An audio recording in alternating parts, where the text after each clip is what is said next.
And the first thing I'd like to do is have a moment of silence in the passing of Hannah's mom.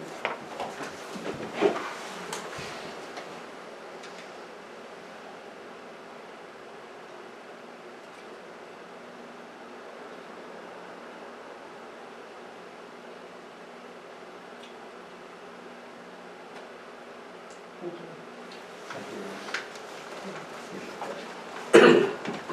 And the next person I'd like to introduce is fairly new to our community. Chris Wilkins. He's the new Parks and Rec Director starting today. All right. Thank you, everybody. Welcome a little bit. Yes. We'll be talking with you. Public input.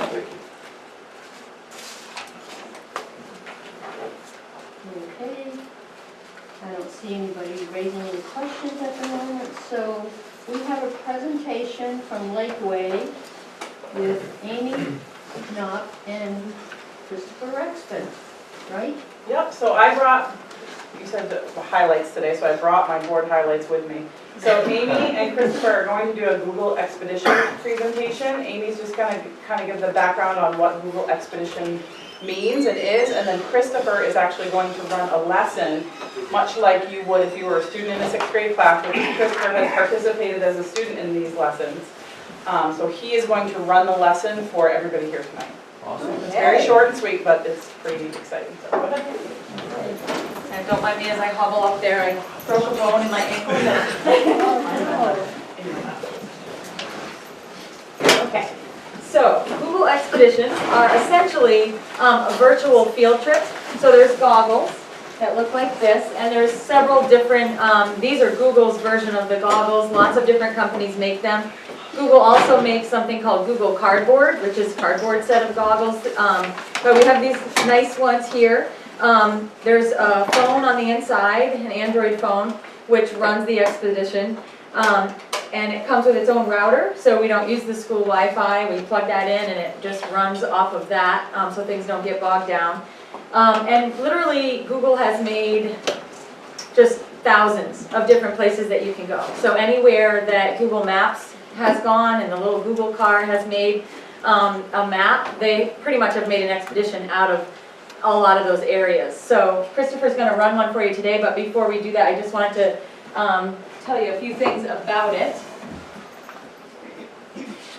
So here's just a little movie. It's very short, just a minute and a half or so. My name is Lance Thiessen. I'm in middle school in Eagle Grove. Oh, you can't hear that, can you? Yeah. Can you hear it? It's actually very flat.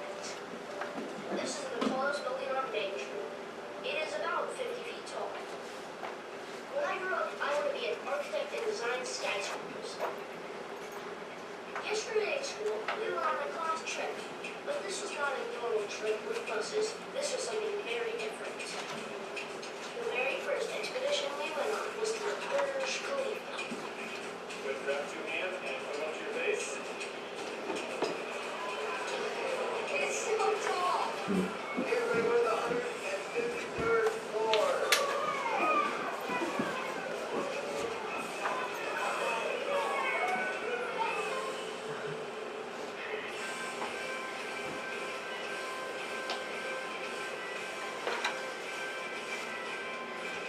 So that's just a little background about Google Expeditions. And I just want to tell you what is the impact on teaching and learning using these, because it seems just kind of like a really cool gadget, which it is, but it also has a big impact on the teaching and learning. It allows students to experience places they might never see. For example, I just took the 6th graders who did a big study on ancient Egypt, to the pyramids in Egypt, which was pretty cool, virtually.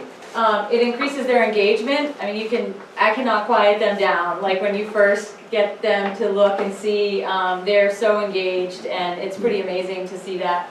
It allows the teacher to show students firsthand many of the things that they're teaching about. So you can read about it in a book, you could even maybe watch a YouTube video, but there's something about the virtual reality that just feels a little bit different, which you're going to get to experience actually today, which is kind of cool. And I feel like students gain a deeper understanding of the content, and that was kind of my hunch, but I wanted to see what the students would say. So I did a little survey of the 5th and 6th grade students that I had already done a field trip with, and this is what they said. So one of the questions was, using the virtual reality goggles helped me better understand our study of ancient Egypt. And there was 83 responses. Over half of those said yes, definitely. And then as you can see, 33.7% a little, 9.6 not really, and then not at all was not even enough to register there. But these were some of their comments. When I said, what do you feel that you were able to see with the virtual reality goggles that you wouldn't be able to see just looking at pictures of ancient Egypt? And so the spelling there, some of the things kind of cracked me up though. It was fun. I felt like I was really in Egypt minus the heat. I could never have seen the Pyramid of Giza without the goggles. I like looking on the pictures because they help us learn about it while looking at it. Up at the coconuts, we also went to Hawaii after, just for fun, because we thought we could use some sunshine.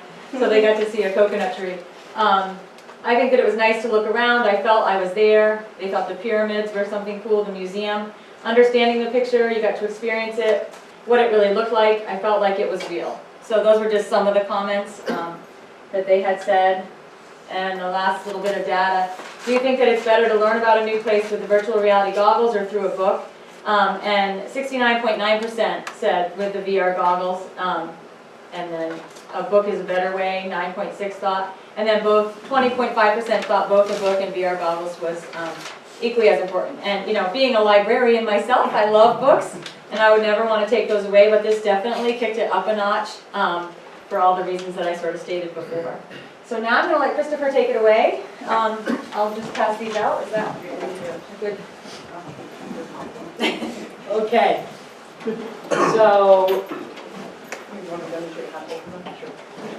So for these goggles, I'm going to take you back in time, and I'm taking you to New York City. Now, to turn on these goggles, there is a red button on the top. You're going to press down the red button and then open it up as such. And you can see there is a phone inside. Yes. Thank you, Greg.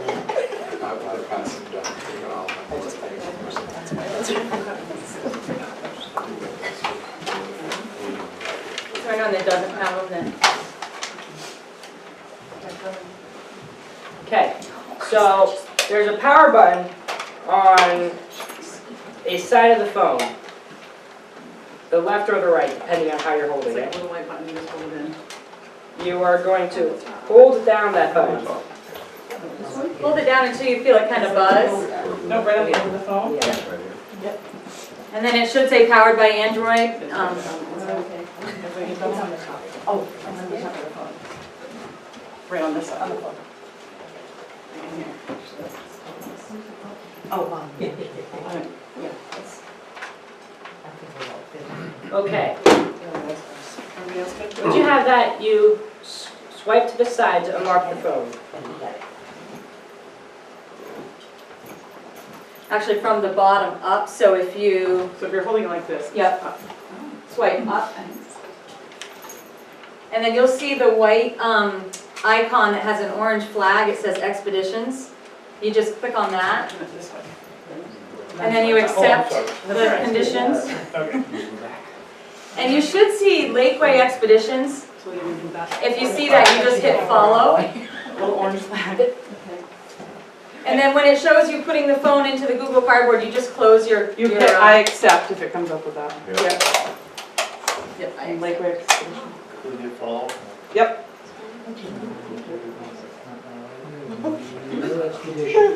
And the top button on the top, the little black swirly thing, it can help you, the rolly button can help you, oh.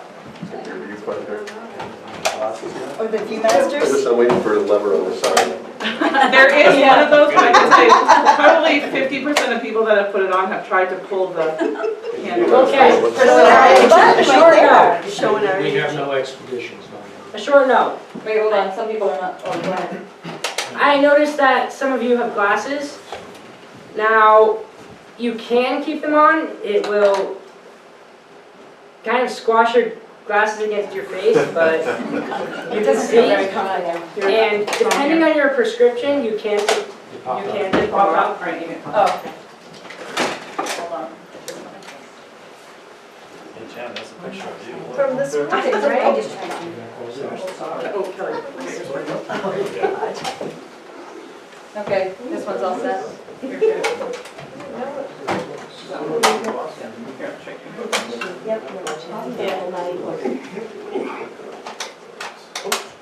We're on like 2 stars on Netflix. Okay. So, Alright. as I said, this Google this virtual reality presentation is called Iconic New York. So, this right here is New York right after the Revolutionary War ended.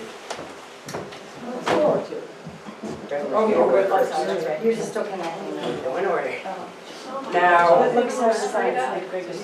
Move your head side to side. you can turn around to look at different areas of view. Is that cool? Oh, oh, I love their outfits. So fashionable. Revolutionary fashion. Now, it gives me something that I can say about this, and I'm just going to say it. This is the Federal Hall. If you look at the So light, when Christopher taps on it, you'll see an arrow pointing you where he wants you to look. Go ahead, sorry. okay. So this is Federal Hall. It was it is New York City's town hall, and it became Federal Hall in 1785. It was not long after the city became the nation's first capital. The building was demolished in 1812. The Custom House was built on the site in 1842 and now serves as the Federal Hall National Memorial. Okay. So, it also gives me 3 questions of different levels. There are beginner questions, intermediate questions, and advanced questions. Now I'm going to ask you the intermediate question as an example. What are the functions of the three branches of the U.S. government? No pressure. A raise of hands? Executive, judiciary, and legislative. Yay. Yes. That's a beginner question. Okay. I didn't know if he was actually asking. Okay. I thought I might call for a lifeline there. Okay, so now I'm going to bring you a little bit into the future. This is the Empire State Building when it's being built in 1931. Oh wait, if you're scared of heights, then just listen to this. joke. Oh, very cool. Oh my gosh, that is so awesome. Whoa. Obviously OSHA wasn't around. That's why OSHA was created. If you look all the way behind you. I know. The guy straddling there. Oh my gosh. Oh jeez. Uh-huh. Oh good Okay. Although it had not been the world's tallest building for longer than it held that title, 41 years, the Empire State Building may be the most famous building in the world. It is certainly one of New York City's most recognizable landmarks. Built during the Great Depression at a cost of $41 million, this steel, granite, limestone, and brick monument has 102 stories and tops out at 1,250 feet. Okay, again, I'm going to ask you the intermediate question. Okay. How do you think the workers who built the Empire State Building felt about their achievement? Proud. They can have Mrs. mixed Bravino, answers. can you raise your hand? No. They didn't see me anyway. So I heard proud. Yeah, they They're still alive. Terrified. There can be a mix of answers for this one. You can say that they're proud, they're glad that it's over, they're terrified. Thank you. It just really is a mixed answer. This is amazing that it makes me. I know. Yes, some people feel a little nauseous after having it on, Actually, but couldn't watch it. Really? some people He don't. could peek and like look away, but he couldn't keep it. Thank you. He was like, Okay, We'll have to ask him. so different Mine just keeps different popping up, presentations so- have a certain amount of slides and places that you can go with them. This one has 5 areas of exploration. And now I'm going to bring you to the Rockefeller Center in 1 year later.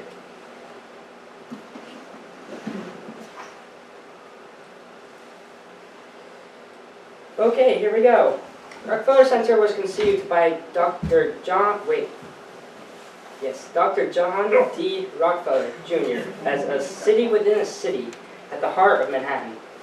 Rockefeller certainly wanted to make money on the development, but he also loved buildings. Today, the central complex of 14 office towers and theaters, completed in 1940, is widely considered to be an architectural masterpiece. We're standing now on what will be the 70th story observations deck of 30 Rockefeller Plaza, and the center's centerpiece. It's 1932, and below, the city is in turmoil. Great Depression. It's a Jersey. Okay, and now there is something I'd like to show you. Look at that. Yeah. Those construction workers are just, look, 70th story, that means like 700 feet up in the air, and they're just sitting there. Like Al said, no. They don't have anything to keep them up except a good grip. Sheer terror. Okay. Irish or American Indians. Look at that. Oh my word. Now, Lots of Dutch too. are there any questions? How many people fell off? I don't know the answer to that question. We could go Get there. down Are there any questions They about document a lot of that. Google goggles? I'm sorry. Central Yeah, Park. it's awesome. They were talking over you. What? Are there any questions about Google Expedition or the goggles? And these are just, this is a grant that we received. no, We got this these, would you're be borrowing Lakeway. these? Nope, Lakeway owns these. Oh, how many do we have? I set up 30, a class of 30, so we weren't going to go into this, but because the question came up. So there are 30 sets of goggles. They all have their own charging unit. These are housed in Matt Champagne's location because it's under a different key, and it's best to have him kind of overseeing them. The carts are kind of like high-intensity protection cases, and they do roll, so that it's easy to get them up and down the stairs. What Christopher is holding is the teacher tablet, which we bought an additional case for because the first day we had it, we had a near miss with it. So the next purchase we made was a case for the tablet. But what Christopher is seeing is where you are looking. So as the teacher, the expeditions come up, the comments that you can speak to are there, and the questions are there, but also there's little smiley faces so the teacher can see where every set of goggles is looking. So when he tapped on a picture, you would see an arrow kind of directing you that way. That's where he was pointing on the tablet, and he can see if you're looking that way Oh, in the classroom. do you have a way to clean these after all the? We do. We have purchased an enormity of alcohol wipes. Yeah. Yep, and there's a whole sign-out process. Amy and Matt work together to create a whole protocol for signing them out, using them. They have to go through a training with Matt and Amy as a teacher before they can sign them out.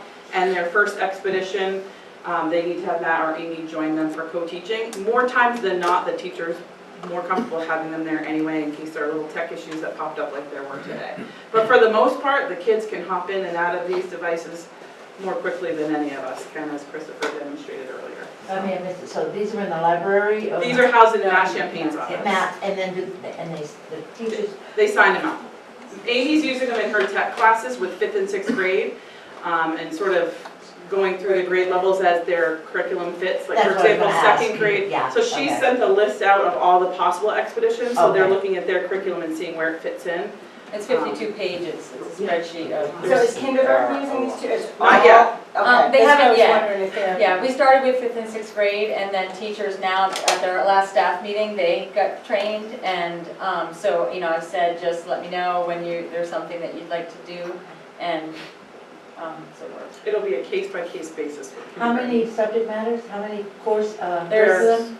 anything you can think of, really. There's 52 pages of different, Oh, that's what you said, expeditions. 52 pages. Yeah. Wow. Are any of them live, like, not live footage, but action footage where they're moving? Not from Google, Not but from from Google, YouTube, yeah. there are VR ones that you can do, but those can be rather intense, so Yeah. I think those would be, we'd have to check those out before Right. we'd have any teachers do them. Yeah. But they have kind of under the sea, Yeah. shark, you know, you're in that shark tank thing. Do they have any that have the sound with it that you can, that, not that I've seen Not yet, really. no, yeah. The Olympics were advertising. Yes. oh, yeah. Yeah, Oh, actually, this year, the Intel, ski yeah. races for the, I saw that, yeah. Oh, yeah. South Korea, they had them mapped out, and the racers use these goggles to plan their race. Oh, wow. Oh, very cool.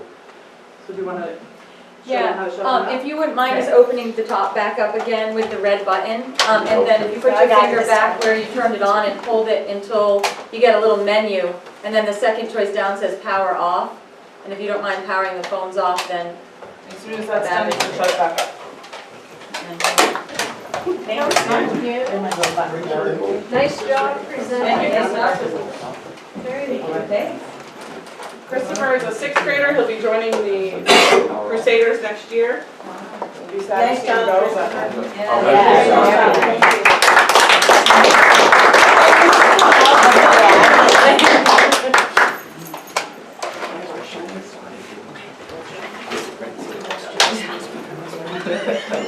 He's smart enough to be on that one, if you don't mind, thank you.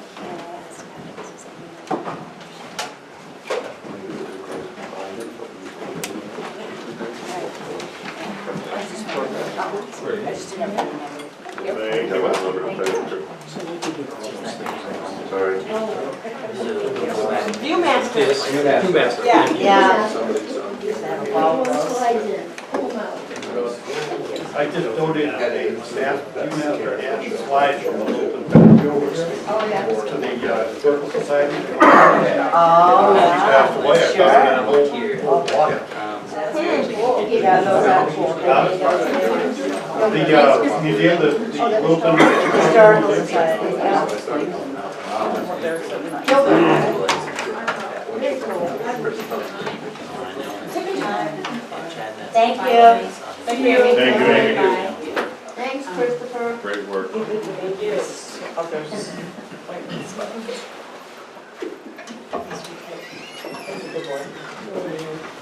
Oh, I may be friends with like a middle of the parking lot. Came about. Sort of. I drove in on it. Okay, next one on the agenda is the approval of minutes of the February 5th school board meeting. Any errors, corrections, or omissions? Hearing none, all in favor? Aye. Motion carries. Next one is February 8th deliberative session. Wait a second. Second. Any errors, corrections, or omissions? Hearing none, all in favor? Aye. Motion carries. And the next one is the February 12th school board work session. Your motion, So moved. for a second. Second? Any errors, corrections, or omissions? Hearing none, all in favor? Aye. Motion carries. The manifests are somewhere in the middle of the table. Treasurer's report. The formal treasurer's report has not been completed. I will give you some highlights though. Okay. We did end the month with bank balances of $1,758,000. And we received adequacy aid payment number 3 of $1,053,000. So that's, last one comes in April, and that's the one that's adjusted to whatever it might be correct for the year. bank recs were completed on the 2nd. Details for this have not yet been Okay. finalized. And the next item on the agenda is the Lakeway Building appraisal. In the fall, I gave you an estimate from Mr. Walker at White Mountain Appraisals of $4,460 with a 6-week turnaround time.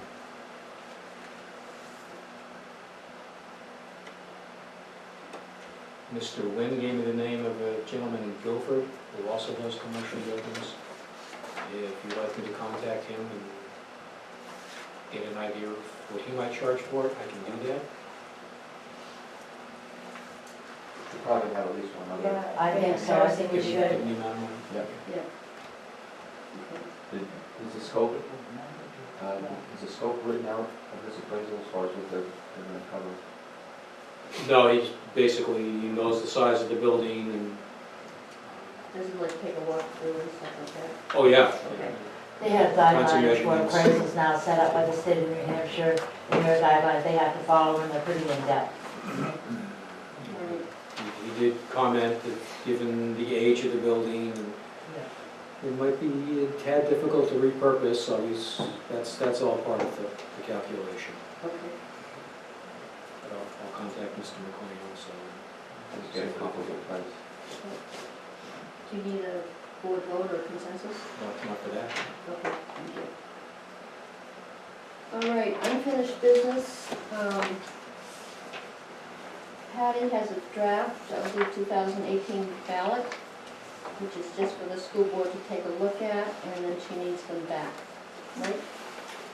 I want to make sure everything is correct, that's all.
Okay? I'm okay.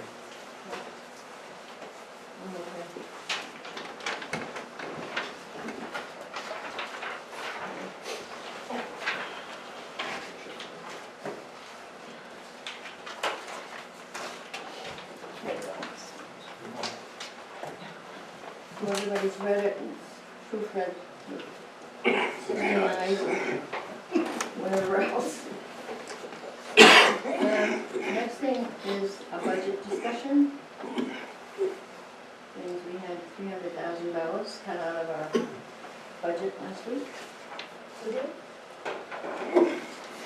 So, look at that, or can we get going?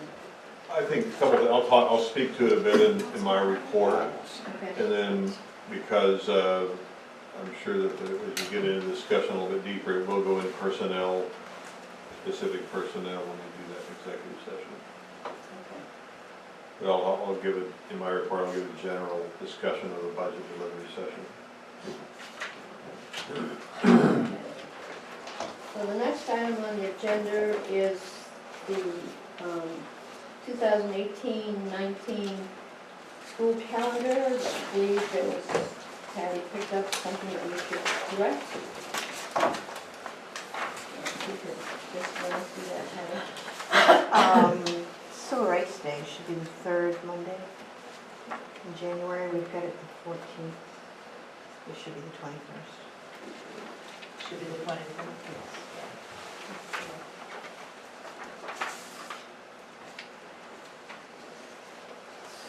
So it's supposed to be January 21st. January 21st, so we'll have to change that. Yep. Okay. So, holiday for school. And Will we change the school board meeting? did we this year? I think we did.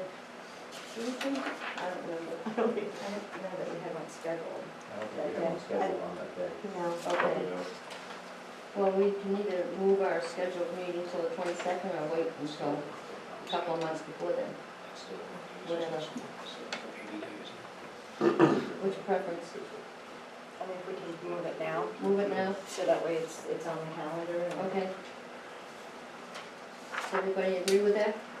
Tuesday? 22nd. Move it, the school board, to January 22nd, and then make sure that January 21st is the Civil Rights Day. Okay.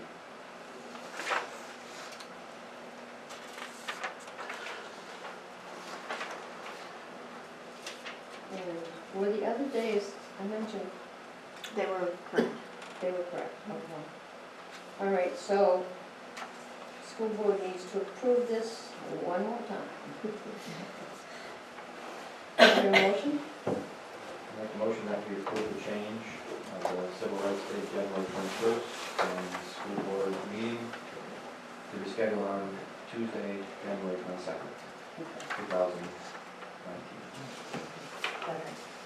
All in favor? Aye. Motion carries. Under the next item is a food service contract. I think our contract runs out this year, is that it, Tom? There are annual renewal options, and the direction is to not automatically renew. So we're working on an RFP. Okay, I've got a revised template from the state, because we have to follow all the national school lunch program rules. So we have a revised template, we'll be filling in the blanks on that, and letting you know when we're going to go public. Excuse me. We are required to post a notice that the RFP is available in a newspaper with statewide circulation, which kind of promotes our choices for the union leader. And the last time, just to make sure, there is a list of approved vendors from the state.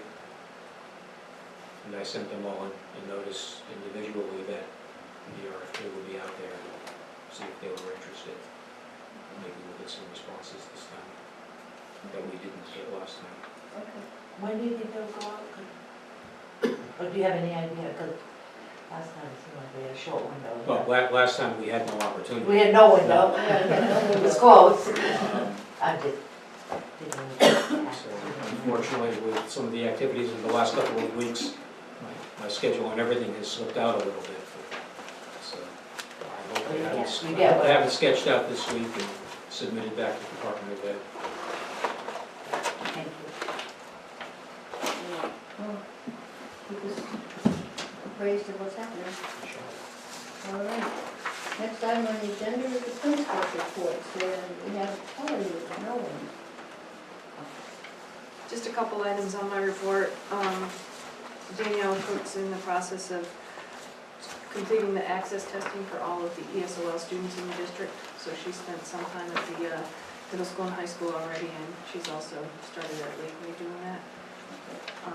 And then I forwarded you a memo from the Bureau of Special Ed, Department of Ed, regarding the special education aid, as it's called now, audit that will be up for. So they'll be auditing this year's special education aid. So we have to submit everything to them by October of 2018.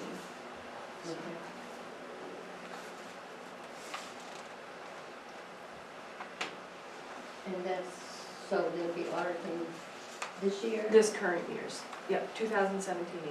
Okay. So June. So it's not a 2-year audit, it's just the one? No, they're just auditing this year. So if they're selecting districts that have a 3% variance for what they project, which we sometimes have no idea what that will be, so, and to what the actual number is. So, When are the results for that usually in Calvin? well, this is the first time that they've done it this way, so I don't really know. And given the DOE, sometimes it can take a little bit of time. But I would say that if everything has to be submitted in October, then by the first of the year, we should have something. Thank you. Jennifer, Daisy Brunson, Golden High School. You have my report. February's enrollment's through 37, and there's notes regarding the homeschoolers that come and join us for portions of the day. Our learning culture, our NEASC self-reflection committee is well into their work. They've unpacked the standard they need to report out on, and they meet again this week, along with our steering committee.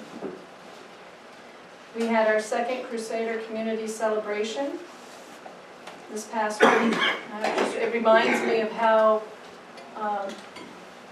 many of our students don't want to be the center of attention, be it in their academics, their sports, they just don't want to stand up and be recognized, and we're working on that.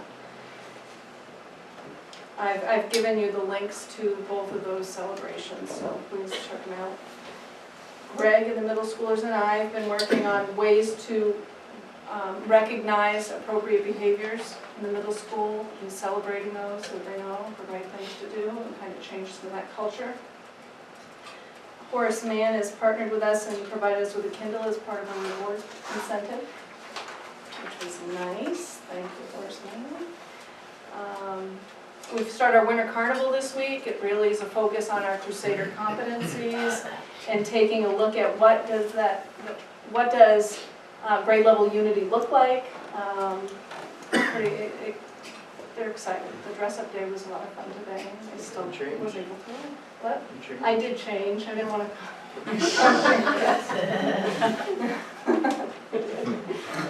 I wanted to recognize several of our students. Emily Dane, the Voice of Democracy Essay Contest winner. She's representing New Hampshire and Washington, D.C. next month at that level of competition. Riley Clark is named Littleton Chamber of Commerce Student of the Year this year. Our scholar athletes were recognized at NHIAA, partnered with another NH. There you go. Susan Aubin, Brooklyn Odell, Darcy Horn, Brody Fillion, Zach LaHoot, Ben Sweeney, Kat Dexter, and Emily Dane. Ben Sweeney received the scholarship, the Division IV Athletics Scholarship, as part of that recognition. Lauren McKee's headed off to regional competitions for the Elks Hoop Shoot competition. Ben Sweeney and Zach Horn qualified for the Meet of Champions. They picked the top 10 skiers of our division, so they're going off to compete there. And Cole Hadlock just yesterday participated in the American Legion Oratorical Contest and will be going on to regionals. And I'm hopeful this week we have a Rotaries speech competition at school and hopeful that we have representation there too. We had students, 16 plungers that went off to the Hampton Beach in the Atlantic Ocean Penguin Plunge, raising $3,360 for Special Olympics. Very proud. And we participated in the Mrs. Jones facilitated a task time where they built a display for the hairspray project at Plymouth State University. So we were able to take the students to the play, and their art was on display at the college, so it was very nice. There's pictures in the report of those students as well. At our academic awards celebration, 35% of our student population were recognized for honor roll recognition. we have a task team that's continually reflecting on that new element of our schedule, the enrichments and the interventions, and we're continuing to improve our approach. It's very good, it's a strong element to our schedule. We graduated a Learn student last week on Valentine's Day. Monica Bowdle is off with her diploma. Melanie Harkless continues to work with our teachers during common planning times on our curriculum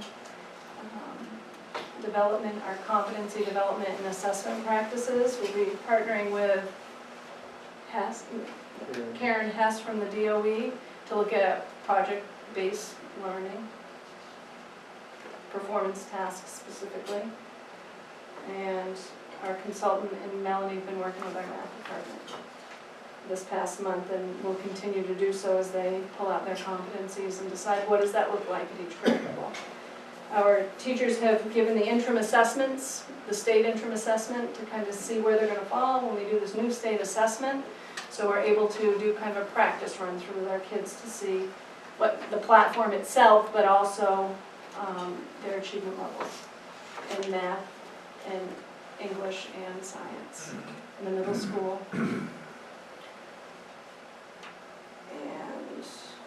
And the science at the high school as well.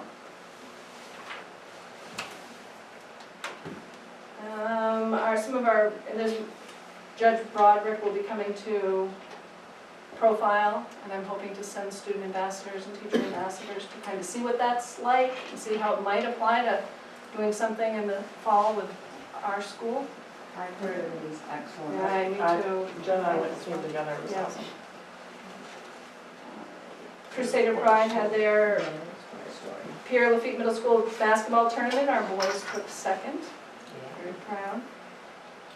Community Collaborative, we did the Screenagers viewing. About 40 people showed up. Probably close to half from Lisbon, half from Littleton. We had some great discussions on screens and reflecting on that as a whole community, not just a school specific, but what it means to each of us.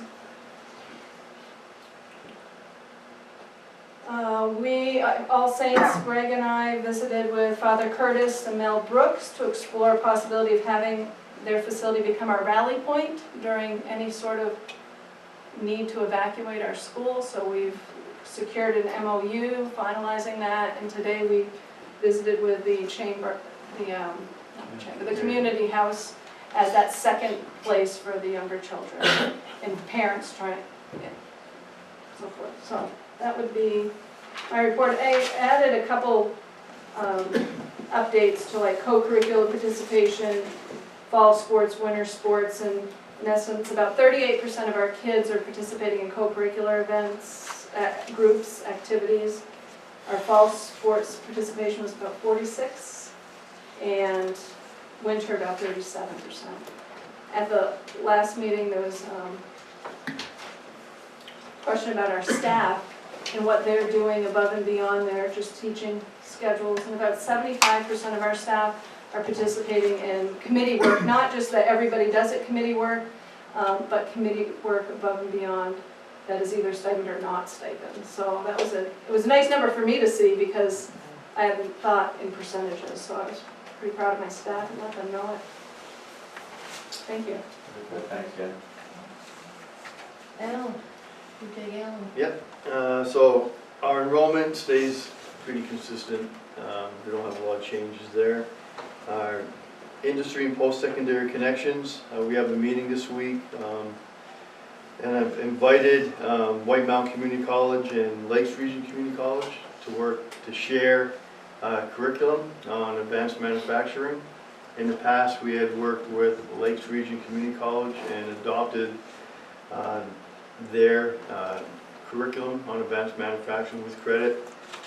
Apparently, between the colleges, they don't share as nicely, so we're going to sit around on Thursday and be able to do that so they could offer those credits at night, White Mountains Community College, when they're teaching the course in our facility.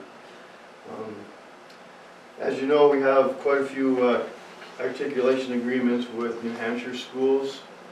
Certainly Plymouth, college system, not so many in Vermont. We do have connections with Linden. But we have invited Vermont Technical College over. They're excited to develop some articulation agreements with us. That meeting had been postponed, and that will be forthcoming. A big part of our health science is LNA clinicals. They actually start today. And it's been a little difficult, a lot of work on Bill Demers's part, but Grafton County Nursing has been added to our LNA sites. A lot of our students seemingly work there after they receive their license. Quite a few students work there, so I'm glad to have them on board. That's good. And I'll be pleased to do a more extensive report on our internship program, probably at another meeting, but just to let you know, this semester we have 26 students enrolled in internships around the community. So between, because we have, as a group of us that often meet, between us, Lisbon, and Profile, we must have 70 internship opportunities out there for our students. So I want to thank all the businesses out there, because I certainly couldn't do without them. And certainly, if you have time on March 20th, we're going to have the career fair again. Will be held. This year we're going to do a little differently. We usually do it in the gym. We're going to try and do it throughout the CTC, so we can align businesses with our programs, like businesses with our programs. And we anticipate over 100 businesses to participate. So that's pretty exciting. As already mentioned, program improvement, professional development. Through some Perkins money, we scheduled 4 days of professional development with Karen Hess to continue our work on assessment of competencies. And we've extended that, so it's going to be all the faculty at the Daisy Bronson High School and the CTC, so we're all on the same page. And the focus will be depth of knowledge, which is higher thinking skills. February is very busy with hosting visits to our school, from sending schools and going out and promoting our program, so we've been doing that. That will carry over a little bit more into March. We want to get every 10th grader through the door to see our facility and programs. So hopefully we can maintain high enrollment. And once again, Girls in Technology Day will be held March 13th at NHTI in Concord. This is a program for 9th and 10th grade girls. Last year it was snowed out, it was canceled, so we're hoping for better weather this year. And this is old news. This is purposely left on from another meeting, unlike some other reports I've sent to you. But I just wanted to mention that we did receive, when you, a CTE program, you see Perkins money, you have to report out to the feds on some indicators. And the indicators that we need to report out, and it's really last year's data, academic attainment in reading, language arts, and in math, which is interesting because it takes into consideration all the scores from our sending students as well. We don't have a whole lot of control over that.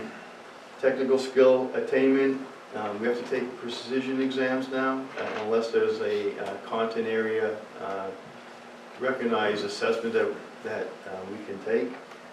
School completion, graduation rate, placement, and non-traditional placement. So that would be, say, a female in auto. So non-traditional career. We have to reach certain benchmarks in all of these, and we did quite well last year. We did well in all indicators, so we're fine there. So, but we've had in the past, if you're a little weak in an area, you don't meet a certain benchmark, you have to expend some of your Perkins grant money and develop a plan to improve that. So an example where we fell short a couple years ago was non-traditional placement by a small percentage, and we're so small, 1 or 2 students either way could have made a huge difference. So we wrote a plan. We already met that indicator in September when kids signed up. So So we're in pretty good shape there, and then, of course, February is C2C month. That's it. Now, when you go out, I'm sorry, when you go out to the schools Yep. like that and you try to promote our center, what do you take with you? Or do we have anything visual or? Well, we have I work with Rob Scott, who's the director in Whitefield, Okay, and schools do it differently. I used to be able to go out with teachers, and they would bring a bag full of tricks, if you will, and examples of what they do. So many, I guess it's advisory times for a lot of schools, it's like at 9:15, isn't okay. feasible. So I go out and Rob and I put a slideshow together. I have handouts, explain all the programs. I just basically explain it and then work with guidance counselors so they all It was visit. a slideshow that I was wondering about, if you had a visual. Yeah, not on each program specifically, but just touch on what we offer. And then I meet with students afterwards. For example, Lisbon will be here on Thursday. They're bringing all their 10th graders over, so. Because our building's beautiful, and I Right. thought if we could Right, get we have to that get out them there. through the door. And then students come over at different times. And then on the 20th of March, when we have career fair, we invite extending schools as well. There's another opportunity where we march around. Thank you. Every school wants to do it a little differently. Yeah? So Why not? we do it according to their wishes. Thanks, Al. Thanks, Al. Okay, operations and technology, Dale. Just a update from last month's report. The replacement coil for the unit ventilator has been ordered. It's about 8 weeks out. So it is going to be a colder winter in that classroom and have to provide the heat systems that we have. Crystal and I actually talked 2 weeks ago regarding this same thing because it seemed like the culprit was the circulator pump, which Lakeway has 3 of that were all installed at about the same time or at the same time. So one of them was the reason for that. So part of the 5-year plan that I put a link in there for, but more importantly, like how do we go about getting those inspected and make sure that they're going to remain operational, because we don't want that to happen to another section of the building. Dale, just so you know, and I think the folder I shared with Jim and Greg for facilities, Terry added to the unit ventilator list. He put the circulator pumps in there and which unit ventilators those run.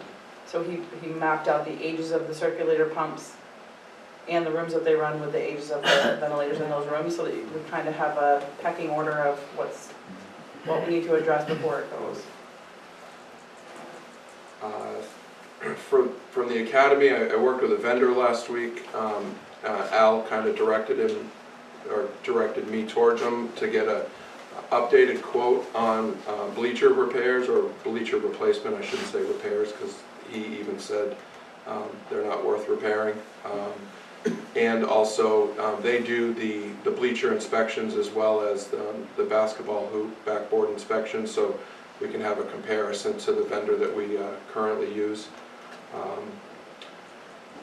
The pictures in there from the high school, middle school, the boiler, boiler 1 has a crack in one of the cast iron sections, so it is inoperable at this time. We had electrician come to connect boiler 3 last week, or the beginning of this week, or beginning of last week, sorry, so that we had 2 boilers that would be operational, and that does seem to be working fine at this point. So I am assured by multiple vendors that the amount of BTUs that the 2 boilers put out is more than sufficient to heat the building going forward. However, our vendor is looking at trying to get us a cast iron replacement. Apparently there's known issues with the Smith boilers that in the cast iron themselves, they don't last. Those were installed in 2003, 2004, and vendors, one gave us an estimate that should last at least 25 years. and some have said that they would last for up to 40 years without defects. So our vendor is working with the manufacturer to see if we can get the section replaced at no cost to us, even though it's out of warranty, because the warranty states limited lifetime warranty, which, as Tom so eloquently put it, doesn't know whose lifetime that refers to. So then the last thing on the facility side was the 5-year plan. It is a 100% rough document. It's just started. We probably could add 50 more things to it if we sat here and talked about it, but I just wanted to get it on our radar. It's a working document, so you all have access to it at this point. You can add, you can leave comments in there. It would email me if you want me to find out something different. But as I said at the last report, I think that that's got to be a focus of ours, is if we want to not fall backwards with our facilities, we got to kind of know where we're going and how we're going to budget for that, or use capital reserve funds to make that happen. The one thing from the technology side, and I believe Steve was going to share with you guys today, but the admins and the tech committee have been granted access to the new site that NotchNet has been working on, and we got some good feedback from the admin as well as the tech committee, some changes that we want to implement. I met with Mr. Reed today after school to go over some of those changes. I guess the one thing that the communication from the tech committee cautioned, and I agree with what they said, is we seem to now be rushing to get it out there, and there's definitely some things that we need to shore up in the back. There aren't complete pages for Lakeway, for the Academy, so it's a 2-phase project with NotchNet, and that plan is over the summer. So if we roll out the new site now, yes, the main part of it looks outstanding. You click on Lakeway and you have the same thing that you currently have today. You click on the Academy, you have the same thing you have today. So I don't know if we're going to address all of the community concerns by rushing it out. However, we'll follow suit with how we all agree to move forward. So thank you. Thanks, Dave. Crystal. Just some highlights. There's some staff development continuing to go on. We're training from within. Steph Wyman has offered to use some of her time to train the paraprofessionals on math interventions, so that's been really helpful. So they're kind of an extension of her in the Title I math role. And she's been able to teach them how to do some interventions within their classrooms with their students. And so she can just kind of have oversight and more kids are being reached, so that's really positive. Peggy and Lisa have just started working in classrooms in grades K through 2 with the second step curriculum, which is supporting our social emotional learning. So they're kind of reaching the tier 1 level. All the students in K through 2 are getting it, and they're going to try to extend that beyond as their schedules allow into the upper grades. That's been received very well. For technology pieces, you saw our big ticket item earlier today from Christopher. Very exciting to see that. And then another piece that we've been really working with Al on, he kind of started the initiative for us, the Project Lead the Way. This year with the donations that we received last year from Burndy and some other companies, Burndy donated a large sum. We were able to buy the VEX robotics kits for Deb Klish's 6th grade class. And if you click on those pictures, you can see some of the students. They built those robots from the ground up. They were all in, like millions of pieces, and they worked in small groups and put them together. There were a couple of mishaps where students were getting excited to drive them and drove them off the table and had to rebuild them. So it was a good learning curve there. But you'll see in there they had to learn how to solve a problem, so they had to use their robot to push those blocks out of the hole. But they're color censored, so if they backed over any of those red pieces of paper, the robot turned off. So that's how they had to problem solve that after building the I included in there a link to Sharon Dodge's STEM winter program site. She and Jen Walker have collaborated on that winter program, and it's been really amazing. From bubbles and color density to toilet papering me in the middle of the hallway with air and toilet paper.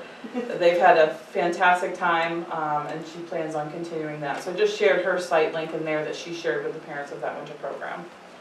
And then as far as events, grades close Friday for our second trimester, so we're officially a third of the way through the year. Actually, our report cards go home this Friday.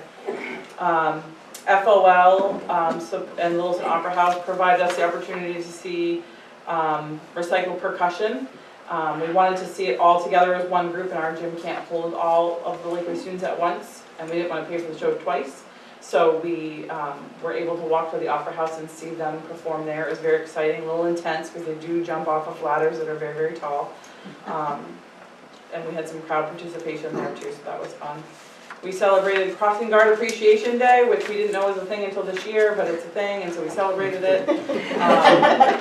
Jeff Howard does an amazing job down there. He knows almost every kid's name that crosses that crosswalk, and he knows whose parents go with which kid, and he's been a huge, amazing piece of our staff, so we made sure we celebrated him. The Art Tide made a big, huge banner that was hanging out in front of Lakeway for the whole day, so he was a little red in the face, but he enjoyed the day. We told him he still had to work, but.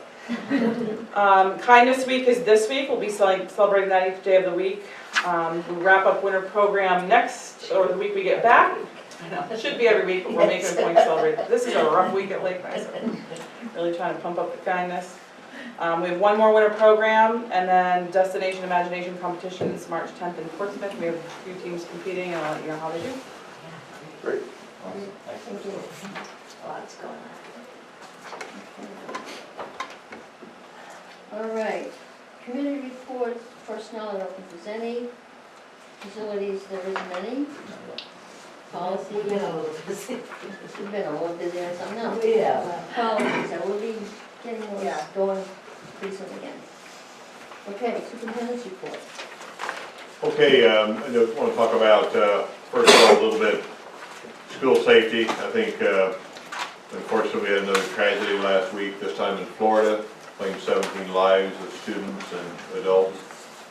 And unfortunately, this comes on the heels of other events that have happened, not just in schools, but in churches, different places around the country. And I think that certainly when these events happen, everyone takes note, makes us, worry a little bit more. What about the safety? What are we doing? And I think that in terms of what we're doing, we've done a lot of work with a program called Alice. This is a training that our faculty have had. We've done some work with our students. We've informed our parents with letters. But there's a lot more work to do there. I think in the very near future, Mr. Fillion, who's headed up this project, will want to come and do some more in-depth information with the board. So you get a better sense of how that particular program operates, what we're trying to do with it, how it improves the safety of students and staff and everybody that's in our schools. A lot of work's been done the last few years on the physical aspects. Entryways have been improved, strengthening of doors, working on security measures such as just simple things like making sure doors are locked. People go through a central point in the school. We've done a lot of the work, as I mentioned, with Alice, learning how to properly make sure that the doors in rooms are secured, not just locked, but secured.